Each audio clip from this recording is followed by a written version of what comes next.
Good morning students. आज हम लोग एकल इलेक्ट्रोड विभव का मापन करेंगे।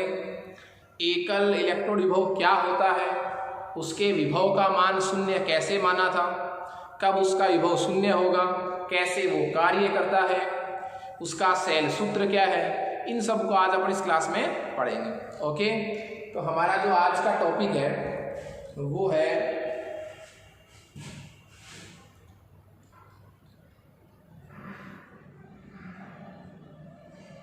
एकल इलेक्ट्रोड विभव किसे कहते हैं। थोड़ा मैं इसकी परिभाषा पर आपको बता दूं।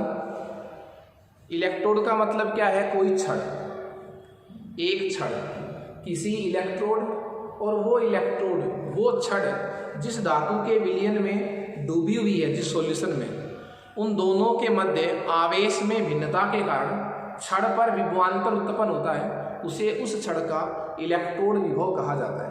क्लियर है। एक अकेली छड़ के विभव को क्या नाम बोलेंगे, एकल इलेक्ट्रोड विभव। मैं रिवाइज कर रहा हूं कि किसी धातु की छड़ तथा उसके विलयन के मध्य आवेश में भिन्नता के कारण छड़ पर उत्पन्न विभवांतर उस छड़ का इलेक्ट्रोड विभव कहलाता। क्लियर है। मैं इस बात को इस तरह भी कह सकता हूं कि ये विभव जो है, विभवांतर आया किस वजह से,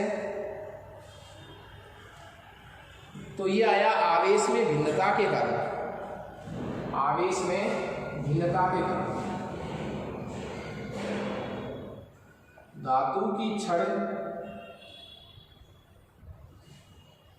की छड़ और उसके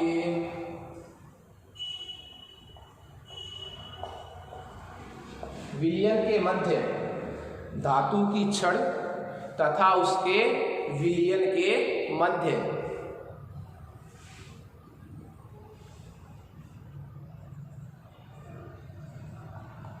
आवेश में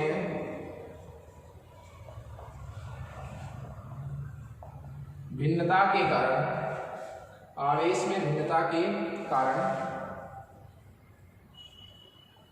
उत्पन्न विभवांतर क्या कहलाता है, उस छड़ का इलेक्ट्रोड विभव। क्लियर है। और सेल का विभव क्या होता है, दोनों इलेक्ट्रोड विभवों के मध्य का अंतर, ई कैथोड माइनस ई एनोड का अंतर क्या कहलाता है, उस सेल का विद्युत वाहक बल। अब बात यह है कि एक अकेली छड़ का विभव का मापन कैसे करते हैं। एक अकेली छड़ के विभव का मापन प्रत्यक्ष विधि द्वारा तो संभव नहीं है। ठीक है, हम सेल सूत्र द्वारा, सेल सूत्र पढ़ा था हमने, ई कैथोड माइनस ई एनोड, उस सूत्र द्वारा हम दोनों छड़ों के विभव का अंतर ज्ञात कर सकते हैं। मेरे कहने का मतलब क्या हुआ, आप सेल का विभव ज्ञात कर सकते हैं, लेकिन एक अकेली छड़ का जब आपसे विभव पूछे, मैंने आपको गैलोनी सेल पढ़ाया था, थोड़ा एक समझना आप लोग, मैंने आपको एक सेल पढ़ाया था गैलोनी सेल। ठीक है, गैलोनी सेल में दो छड़ें थी, एक जिंक की छड़ थी, एक कॉपर की छड़ थी। और इस सेल का विद्युत वाहक बल आपने कितना बताया था, इस सेल का विद्युत वाहक बल आपने बताया था 1.1 वोल्ट। गैलोनी सेल का विद्युत वाहक बल चूंकि 1.1 वोल्ट था, तो इस बात का मतलब क्या हुआ कि गैलोनी सेल में जिंक वाली छड़ के विभव और कॉपर वाली छड़ के विभव का अंतर कितना है, 1.1 वोल्ट। कोई आपसे ये पूछ ले कि ये 1.1 वोल्ट तो आंसर कब आया है, जब कैथोड वाले छड़ के विभव में से आपने एनोड वाली छड़ के विभव को घटाया है, तभी उत्तर कितना है, 1.1 वोल्ट। लेकिन आपसे कोई ये पूछ ले कि हमें सिर्फ जिंक वाली छड़ का विभव बताओ, हम नहीं बता सकते। कहने का मतलब क्या हुआ, एक अकेली छड़ का विभव प्रत्यक्ष विधि द्वारा मापन संभव नहीं है। इसके लिए हम एक तरीका क्या करते हैं, जिस छड़ का आपको विभव ज्ञात करना है, जिस छड़ का आपको विभव का क्या करना है, मापन करना है। मान लीजिए एक छड़ है, जिंक की छड़ है, इस छड़ का आपको क्या करना है, मापन करना है। तो आप इस छड़ को एक ऐसी छड़ के साथ जोड़ दीजिए जिसका विभव हमें पहले से ज्ञात हो या शून्य हो। तो ज्ञात विभव या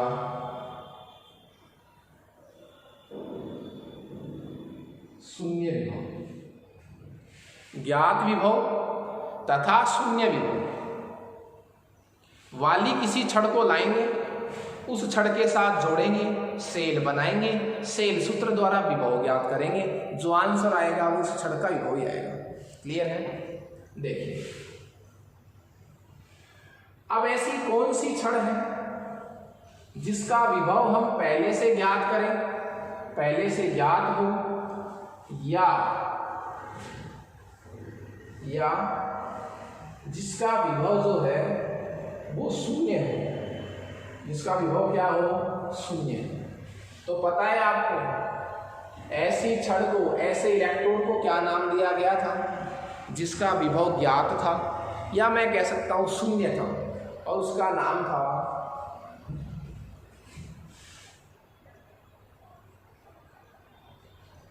SHE।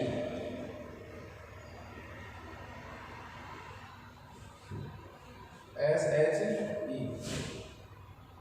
स्टैंडर्ड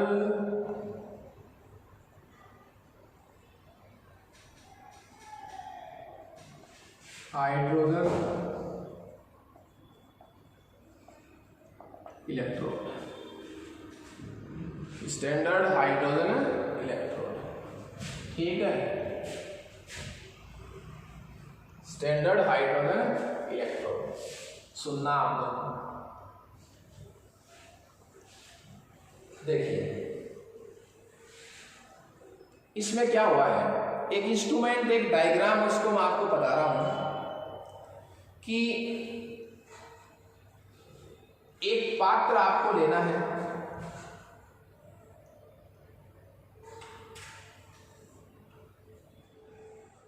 एक पात्र है,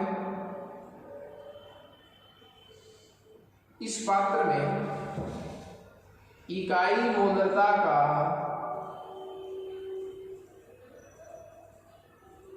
एक्सियल विलयन है। इस पात्र में क्या है, इकाई मोलरता का एक्सियल विलयन, एक्सियल विलयन है जिसकी सांद्रता कितनी, 1 मोल, 1 मोल बोला हुआ है। प्लेटिनम के काले चूर्ण से लेपित, प्लेटिनम के काले चूर्ण से लेपित, ये प्लेटिनम ब्लैक एक पाउडर आता है, प्लेटिनम ब्लैक से लेपित प्लेटिनम की ये क्या है, पट्टिका, प्लेटिनम ब्लैक से लेपित प्लेटिनम की पट्टिका। ठीक है, एक कांच की नलिका जिसमें पारा भरा हुआ है, इसको तार द्वारा जोड़ा गया प्लेटिनम की पट्टिका को। एक कांच की नलिका को विपरीत मुंह करके इसके अंदर रखा गया है। ठीक है, ये इकाई मोलरता का सॉल्यूशन है।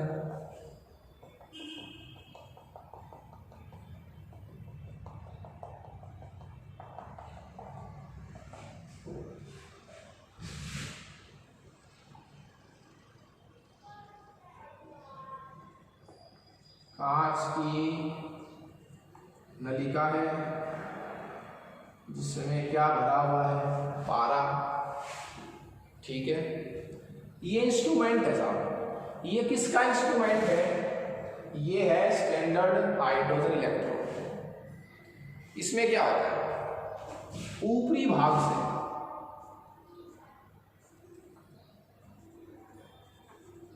हाइड्रोजन गैस का प्रवाह किया जाता है एक एटीएम पर हाइड्रोजन गैस का प्रवाह किया जाता है। ये पूरा इंस्ट्रूमेंट जो है ना वो है स्टैंडर्ड हाइड्रोजन इलेक्ट्रोड। ये वो छड़ है जिसका विभव ज्ञात है, मतलब कितना है, 0। क्लियर है? मैं इसको वापस से आप लोगों को रिवाइज करवा रहा हूं। प्लेटिनम ब्लैक से लेपित प्लेटिनम की पट्टिका पर कोई तार द्वारा जोड़ दिया गया है। कांच की नलिका को एक और ऊपर मूरी करके रखा गया है। एक मोलरता का एक्सियल विलयन जिसमें इसको डुबोया गया है। एक वायुमंडलीय दाब पर हाइड्रोजन गैस प्रवाहित की गई है।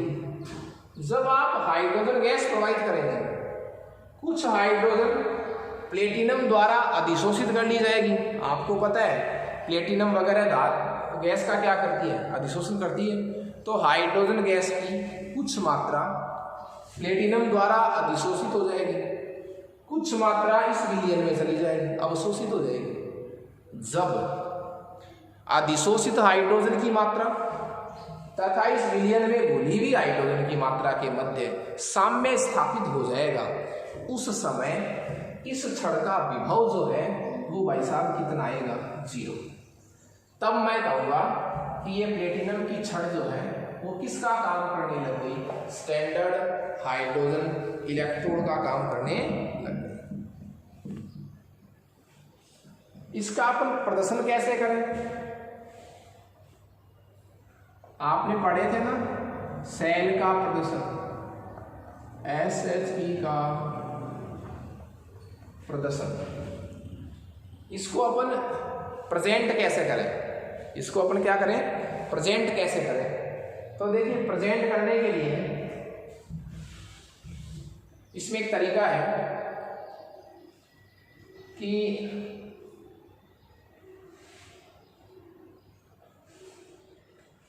आपको पता है जब हम सेल का सूत्र लिखते हैं तो एनोड को बाईं तरफ, कैथोड को दाईं तरफ। क्लियर है? एनोड को बाईं तरफ, कैथोड को दाईं तरफ। जब भी एनोड लिखते हैं पहले धातु फिर धातु आए, ठीक है? जब इस छड़ को आप एनोड के रूप में काम में लेंगे, ये छड़ का मतलब क्या है, इस छड़ का विभव कितना है, 0 है। छड़ का विभव कितना है, 0। तो जब मैं इसको किसके रूप में काम में लूंगा, एनोड के रूप में, तो पहले धातु फिर धातु आए। बैलेंस भी कर सकता हूं मैं ऐसे। किसके बना हुआ है, प्लेटिनम का बना हुआ है। जब मैं इसी को किसके रूप में काम करवाऊंगा, कैथोड के रूप में काम करवाऊंगा, तब इसका प्रदर्शन इसका विपरीत हो जाएगा।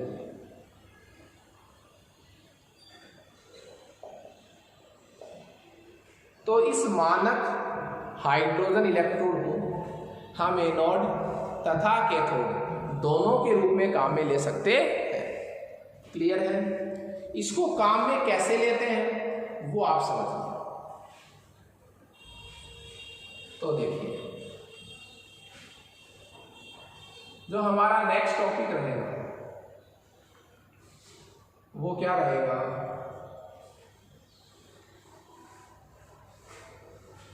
कि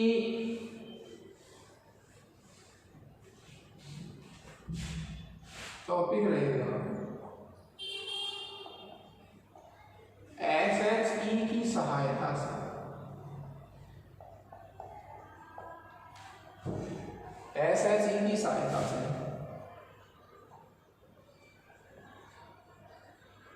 एकल इलेक्ट्रोड विभव का मापन। तो इस एक अकेली छड़ द्वारा हम इस एक छड़ का विभव कैसे ज्ञात करेंगे? तो इसके लिए आपको एक छड़ लेनी पड़ेगी। एक छड़ कौन सी लेनी है? जिसका विभव हमें ज्ञात करना है। किसकी सहायता से ज्ञात करना है? स्टैंडर्ड हाइड्रोजन इलेक्ट्रोड की सहायता से। तो सेल बनता है दो छड़ों से। सेल के लिए आवश्यक दो छड़ होती है, एक एनोड और एक कैथोड। तो हम क्या करेंगे, एक छड़ तो ये काम में लेंगे और एक वो छड़ काम में लेंगे जिसका हमें विभव ज्ञात करना है। तो देखिए हमें छड़ दी गई है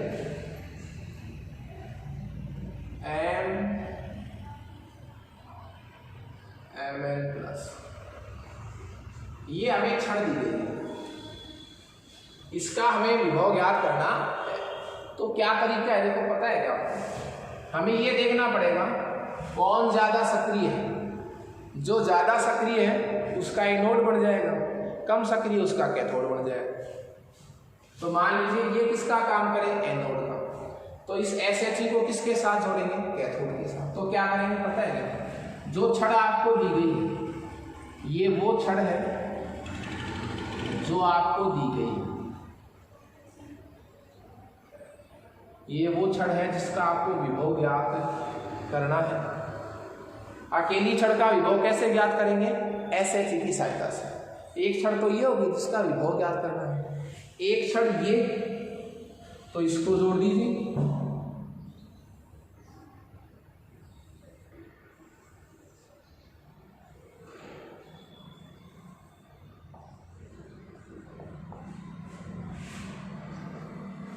तो जो छड़ हमें दी गई थी वो एनोड का कार्य कर रही है और जिसकी सहायता से ज्ञात कर रहे हैं वो कैथोड का काम कर रही है। बन गया सेल। सेल का सूत्र लगाएंगे, ई सेल बराबर कैथोड पर कौन है, SHE वाली छड़ है, तो कैथोड माइनस एनोड। भाई सेल का विभव तो ज्ञात कर ही सकते हैं इस सूत्र द्वारा, और उसके लिए दो छड़ें चाहिए। तो एक छड़ तो कौन सी है, ये वाली, ठीक, ये वो जिसका आपको विभव ज्ञात करना है, ये वो छड़ जिसका विभव आपको ज्ञात है कितना है, 0। अब क्या करेंगे, इस विभव द्वारा मान लीजिए SHE की वैल्यू कितनी रह गई, 0। इसकी वैल्यू तो 0 आई, इसकी वैल्यू 0 आई, ई सेल की वैल्यू मान लो आई 3 वोल्ट। तो आप बताइए इन दोनों छड़ों का अंतर कितना आ रहा है, 3 वोल्ट। तो इस सेल का विभव कितना है, 3 वोल्ट, पर एक्चुअली वो 3 वोल्ट सिर्फ किसकी वैल्यू है, वो वैल्यू है इस वाली छड़ की। क्यों, क्योंकि इसका तो क्या है, 0 है। कोई आपसे ये कहे इन्हीं दो छात्रों ए और बी के पास रुपयों का अंतर 10 है। कोई दो छात्र है, नाम क्या है, ए और बी, दोनों के पास कितने रुपयों का अंतर है, 10 रुपयों का अंतर है। तो फिर आपको पता लग जाए क्या इसके पास तो 0 है, इसका मतलब क्या हुआ, जो अंतर आया था वो एक्चुअली किसकी वैल्यू है, बी की वैल्यू है। तो हमें जिस छड़ का विभव ज्ञात करना है उस छड़ को हम स्टैंडर्ड हाइड्रोजन इलेक्ट्रोड के साथ जोड़कर सेल बनाते हैं। सेल का विभव हम सेल सूत्र से ज्ञात करते हैं, पर जो सेल का विभव आता है वो एक्चुअली एक ही छड़ का विभव आता है। क्यों, क्योंकि दूसरी वाली छड़ जिसको मैं SHE बोल रहा हूं उसका विभव तो कितना है, 0। क्लियर है। इसके बाद हमारा एक बहुत अच्छा टॉपिक है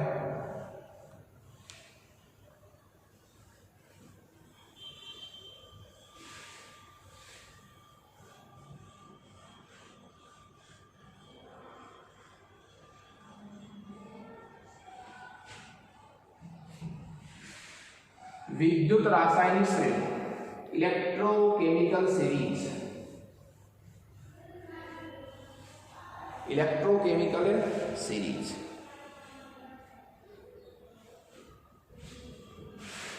देखिए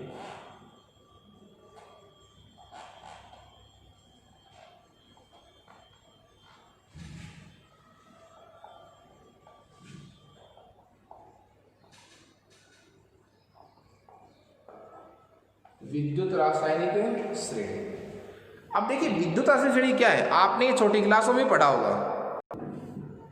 तो मेरे कहने का मतलब ये है कि विद्युत रासायनिक श्रेणी को सक्रियता श्रेणी भी कहते हैं। जो ये सक्रियता श्रेणी है, इसको ऐसा नाम क्यों बोला गया है, क्योंकि एक तत्व की दूसरे तत्व के सापेक्ष क्रियाशीलता का पता चलता है। ठीक है, सक्रियता के बढ़ते या घटते क्रम में भी इसको अपन रख सकते हैं। तो विद्युत रासायनिक श्रेणी का मतलब क्या हुआ कि तत्वों को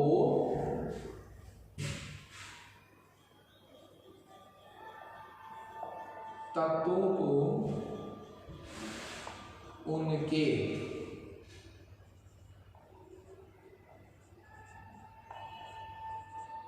इलेक्ट्रोड विभव, तत्वों को उनके इलेक्ट्रोड विभव के बढ़ते या घटते क्रम में रखने पर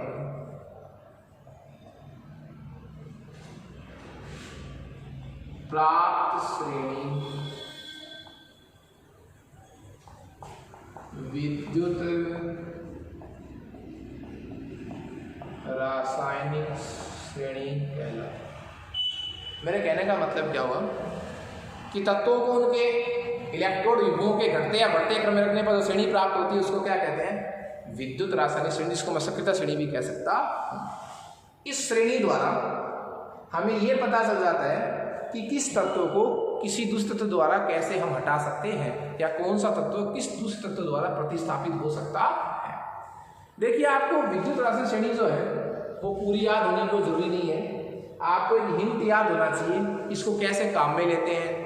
ठीक है, तो अपन थोड़ा सा नॉर्मली इसको पढ़ेंगे, कंप्लीटली नहीं पढ़ेंगे इसको। तो मैं इसकी जो सीरीज आपके सामने लिखूंगा थोड़ी बहुत, वो देखिए आप।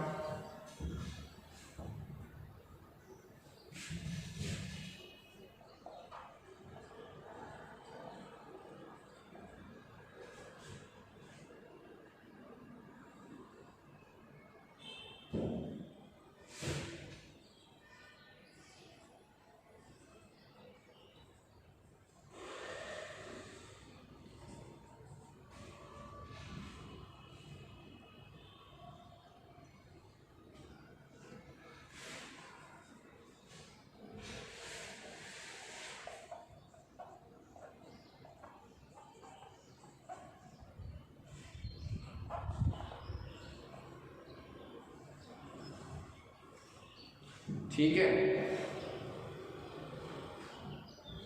तो लिथियम से पोटेशियम, पोटेशियम से बेरियम, फिर ये सब और भी बहुत बढ़िया आगे है। ठीक है, देखिए जब हम लिथियम से कहाँ चलेंगे, लास्ट इसका जो सिरा आता है लास्ट वो आता है फ्लोरीन। कहाँ आता है इसका लास्ट सिरा, फ्लोरीन। तो जब हम लिथियम से चलेंगे तो अपचायक क्षमता में कमी। जब हम लिथियम से फ्लोरीन तक चलेंगे तो अपचायक क्षमता में कमी आती है। इसका मतलब फ्लोरीन सबसे दुर्बलतम ऑक्सीकारक, दुर्बलतम अपचायक, और लिथियम सबसे प्रबलतम अपचायक। फ्लोरीन जो है वो प्रबल ऑक्सीकारक है। फ्लोरीन क्या होता है, सबसे प्रबल ऑक्सीकारक। तो ऑक्सीकारक होता है फ्लोरीन, तो ऑक्सीकारक क्षमता में कमी। तो अपचायक क्षमता में तो कमी हो रही है, और ऑक्सीकारक क्षमता में क्या हो रही है। तो लिथियम से जब हम फ्लोरीन की तरफ चलेंगे तो अपचायक क्षमता में कमी आएगी, ऑक्सीकारक क्षमता में बढ़ेगी। फ्लोरीन से जब हम लिथियम की तरफ चलेंगे तो ऑक्सीकारक क्षमता में कमी आएगी और अपचायक क्षमता में क्या होगी, कहीं कोई दिक्कत नहीं है। आपको श्रेणी से मैं ये भी कह सकता हूं कि जब भी इस तरह के सवाल आए, इसको किसके पात्र में रख सकते हैं, नहीं रख सकते, तो ये ध्यान रखना, अधिक क्रियाशील तत्व का पात्र नहीं बनाना है। आपसे कोई ये पूछे कॉपर के पात्र में निकल सल्फेट को रख सकता हूं, नहीं रख सकता, आयरन के पात्र में कॉपर सल्फेट को रख सकता हूं, नहीं रख सकता, तो जो पात्र है, पात्र वाली धातु और जो पदार्थ रखा जा रहा है वो वाली धातु में क्रियाशीलता आपको देखनी है। दोनों में जिसकी क्रियाशीलता अधिक है उसका कभी पात्र नहीं बनना चाहिए। क्लियर है? तो ये शॉर्टकट है इस पूरी श्रेणी का कि आपको अधिक क्रियाशील तत्वों का पात्र नहीं बनाना। क्लियर है? जब भी आप सेल बनाएं, क्या बनाएं? विद्युत रासायनिक सेल, तो एनोड किसका बनेगा, कैथोड किसका बनेगा, ये भी अपनी सारणी से बता सकते हैं। जो सारणी में ऊपर पड़ा है वो एनोड का कार्य करेगा और जो तत्व नीचे होगा वो कैथोड का कार्य करेगा। तो मैं क्या कह सकता हूं, श्रेणी में ऊपर स्थित, श्रेणी में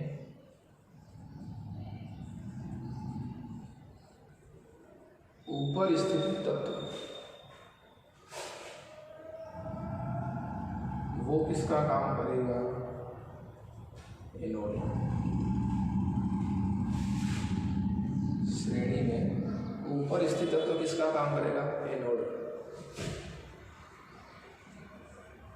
और श्रेणी में नीचे स्थित तत्व किसका काम करेगा। ये जो बातें मैं आपको बता रहा हूं, इस पूरी श्रेणी का रिजल्ट है जो आपको निवेदन में बहुत ज्यादा सहायता करेगा। एक तो क्या बताया था, जब भी इस तरह के सवाल आते हों कि किस पदार्थ को किस पात्र में रखा जा सकता है या नहीं रखा जा सकता, तो ऐसे सवालों में आपको ध्यान रखना है कि अधिक क्रियाशील तत्वों का कभी पात्र नहीं बनेगा। दूसरी बात,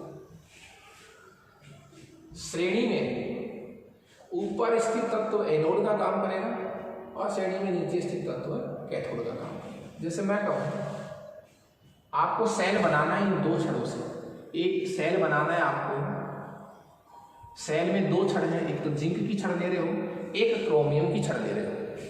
तो आपसे कोई कहे एनोड कौन सा छड़ काम करेगी, ऊपर स्थित तत्व इसका एनोड बनाना है, इसका क्या बनाना है, कैथोड। क्लियर है? जैसे मैंने इस सारणी को लिखा है तो मैं उसी तरह के आपको रिजल्ट बता रहा हूं। ठीक है? आपसे कोई ये पूछे कि जिंक के पात्र में क्रोमियम सल्फेट को रख सकते हैं, नहीं रख सकते। क्यों? पात्र किसका है, जिंक का, रखा क्या जा रहा है, क्रोमियम सल्फेट। तो क्रोमियम में जिंक में क्रियाशील ज्यादा कौन है, जिंक, और क्रियाशील का पात्र बना रहे तो वो नहीं चलेगा, नहीं रखना चाहिए। ठीक है? तो इस श्रेणी को जैसे मैंने लिखा है सक्रियता के हिसाब से, उस हिसाब से यदि आप पढ़ेंगे तो इससे संबंधित सारे सवाल आप लोगों के इजी हो जाएंगे। मैं इस टाइप के एक सवाल आपको अभी इसमें करवाऊंगा। अभी प्रश्न क्या है, कॉपर सल्फेट को, प्रश्न लिख रहा हूं मैं कि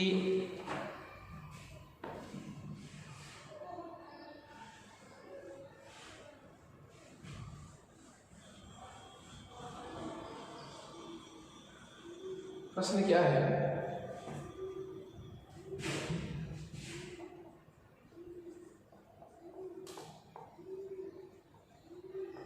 कॉपर सल्फेट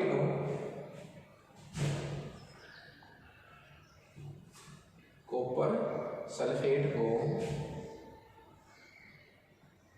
किसके पात्र में, लोहे के पात्र में।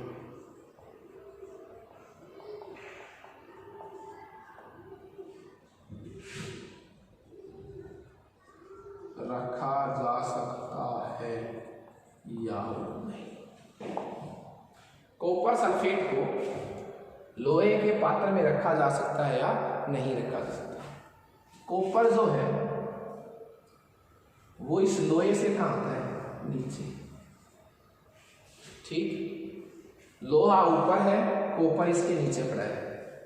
फिर सवाल क्या कह रहा है, कॉपर सल्फेट को लोहे के पात्र में रखा जा सकता है या नहीं, तो नहीं रख सकते। क्यों? चीज क्या है? Copper sulphate. पात्र किसका है? लोहे का। अब लोहे में कॉपर में ज्यादा सक्रिय कौन है? लोहा। अधिक सक्रिय धातु का पात्र नहीं बनाना चाहिए। आप हाँ ना में आंसर दे सकते हैं कि ऐसा नहीं रखा जा सकता। इसके बेस पर कुछ और सवाल भी हैं जिनको हम नेक्स्ट क्लास में डिस्कस करेंगे। Okay, thank you students.